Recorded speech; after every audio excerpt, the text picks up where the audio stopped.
ನನಗೆ ಇನ್ನೂ ಗೊತ್ತಿಲ್ಲಪ್ಪ, ನಾನು ಕೇಳಿಲ್ಲ. ಈಗ ಹೇಳ್ತಾ ಇದ್ದೀರಿ, ತಿಳ್ಕೊಂಡು ನಾನು ಮಾತಾಡ್ತೀನಿ. ಬರ್ತಾ ಇದೆ, ಬಂದಮೇಲೆ ಮಾತಾಡೋಣ, ನೋಡೋಣ. ನೀವು ಯಾರು ಏನೇನು ಮಾಡ್ತಾ ಇದ್ದಾರೆ ಗೊತ್ತಿಲ್ಲ ನನಗೆ, ಬಂದಮೇಲೆ ಮಾತಾಡೋಣ. ನೋಡಪ್ಪ, ಮಳೆ ವಿಚಾರದಲ್ಲಿ ನಮ್ಮ ಜವಾಬ್ದಾರಿ, ಮಳೆ ಬರಬೇಕು, ಜಾಸ್ತಿ ಬರಬೇಕು ಅನ್ನೋನು. ಜಾಸ್ತಿ ಬಂದಾಗ ಏನೇನು ತಪ್ಪುಗಳಾಗಿದೆ ಆ ತಪ್ಪನ್ನೆಲ್ಲ ನಾವು ತಿದ್ದಂಥವ್ರು. ಮೊನ್ನೆ ತಾನೇ lake development authority CM meeting ಮಾಡಿಬಿಟ್ಟು ಪ್ರಿಕಾಷನರಿ ಮೀಟಿಂಗು ನಾವು ಮಾಡಿದ್ದೀವಿ. ಎಷ್ಟು ಏನು ಯಾವ ರೀತಿ ಮಾಡಬೇಕು ಅಂತ 2,000 ಕೋಟಿಲಿ ಇಡೀ ಬೆಂಗಳೂರು ಸ್ಟಾಮ್ ವಾಟರ್ ಡ್ರೈನೆಲ್ಲ ಒನ್ ಟೈಮ್ ಕಂಪ್ಲೀಟ್ ಮಾಡಬೇಕು ಅಂತ ತೀರ್ಮಾನ ಮಾಡಿದ್ದೀವಿ.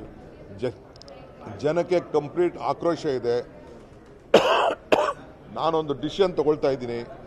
ಲೋ ಲೈಯಿಂಗ್ ಏರಿಯಾಲಿ ಎಲ್ಲೂ ಕೂಡ ಅಪಾರ್ಟ್ಮೆಂಟ್ಗಳಿಗೆ ಇದಕ್ಕೆ ಅಂಡರ್ಗ್ರೌಂಡು ಇದನ್ನು ಪಾರ್ಕಿಂಗ್ ಮಾಡ್ಕೋಬಾರ್ದು ಅಂತೇಳಿ ಒಂದು ತೀರ್ಮಾನನ ನಾನು ಅಲ್ಲೇ ಟೌನ್ ಪ್ಲಾನಿಂಗ್ ಅವ್ರಿಗೆ ಹೇಳಿದ್ದೀನಿ ವರ್ಕೌಟ್ ಮಾಡಿ ಅಂತ.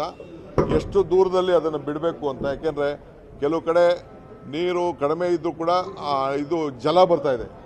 ಜಲ ಬಂದು ದಿನ ಪಂಪ್ ಮಾಡ್ತಾ ಇದ್ದಾರೆ. ಅದು ಶಾಕ್ ಆಗಿಬಿಟ್ಟು ಪಾಪ ಒಂದು ತಂದೆ ಆಮೇಲೆ ಒಬ್ಬ ಚಿಕ್ಕ ಹುಡುಗ ಇಬ್ಬರು ತೀರ್ಕೊಂಡಿದ್ದಾರೆ.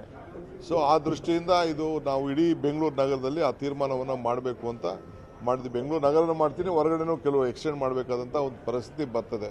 ಯಾಕೆಂದರೆ ಅವರೆಲ್ಲ ಅಂಡರ್ಗ್ರೌಂಡು 1 ಲೆವೆಲ್ಲು 2 ಲೆವೆಲ್ ಪಾರ್ಕ್ ಮಾಡಿದ್ರೆ ನೀರೆಲ್ಲ ಬಂದು ಈ ಥರ ಆಗಿ ಪರಿಸ್ಥಿತಿ ಬರ್ತದೆ.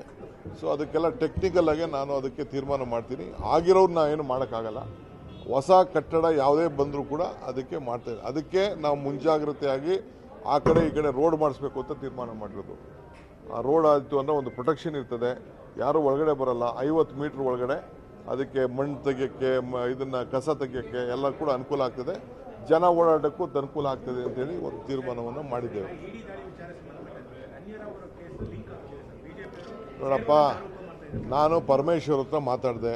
ಬೆಳಗ್ಗೆ ಅವ್ರ ಮನೆಗೆ ಹೋಗಿದ್ದೆ ನಾನು. ಅವರು ಒಂದು 25 ಲಕ್ಷ 15 ಲಕ್ಷ ಕೊಟ್ಟಿದ್ದಾರೆ.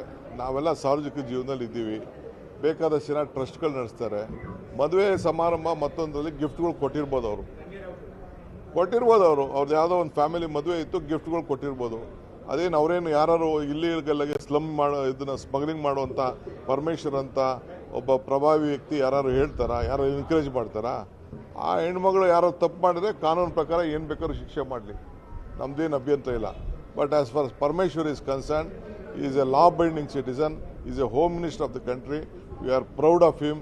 Is a big leader. 8 ವರ್ಷ ಅಧ್ಯಕ್ಷರಾಗಿ ನಮ್ಮ ರಾಜ್ಯಕ್ಕೆ ಬೇಕಾದ ಸರ್ವಿಸ್ ಮಾಡಿದ್ದಾರೆ. ನನ್ನ ಜೊತೆ ಇದು 89ರಿಂದ ಮಂತ್ರಿ MLA ಆಗಿದ್ದಾರೆ, ಮಂತ್ರಿ ಆಗಿದ್ದಾರೆ. ನಾನು ನೋಡಿದ್ದೀನಿ. Is a very clean honest man. ಅವ್ರೇನು ಮಾಡಿಲ್ಲ. ಗಿಫ್ಟ್ ಕೊಟ್ಟಿದ್ರೆ ಯಾವ್ದಾದ್ರು ಮದುವೆಗೆ ಗಿಫ್ಟ್ ಕೊಟ್ಟಿರ್ಬೋದು ಅಷ್ಟೇ. You will answer it. ನಾನು ಮೀಟ್ ಮಾಡ್ಕೊಂಡು ಬಂದಿದ್ದೀನಿ. ವಿ ಸ್ಟ್ಯಾಂಡ್ ಬೈ ಯು ಅಂತ ಹೇಳಿದ್ದೀನಿ. ಫಸ್ಟ್ ಕ್ಲಾಸ್ ಆಗಿದ್ದಾರೆ. ಈಗ ಬರ್ತಾರೆ ಕ್ಯಾಬಿನೆಟ್ಗೆ. ಕನ್ನಡಿಗರ ಮೆಚ್ಚಿನ ನಿಮ್ಮ ನ್ಯೂಸ್ 18 ಕನ್ನಡ ಈಗ ವಾಟ್ಸ್ಆಪ್ನಲ್ಲಿಯೂ ಲಭ್ಯ. ಕರ್ನಾಟಕ ಮತ್ತು ದೇಶ ವಿದೇಶದ 360 ಡಿಗ್ರಿ ಸುದ್ದಿ ವಿವರವನ್ನ ನೀವು ನಿಮ್ಮ ಕೈ ಬೆರಳುಗಳಲ್ಲಿಯೇ ಪಡೆಯೋದಿಕ್ಕೆ ಈ QR ಕೋಡ್ ಅನ್ನ ಸ್ಕ್ಯಾನ್ ಮಾಡಿ. ನಮ್ಮ ಚಾನೆಲ್ ಅನ್ನ ಫಾಲೋ ಮಾಡಿ, ನೋಟಿಫಿಕೇಶನ್ ಆನ್ ಮಾಡಿ.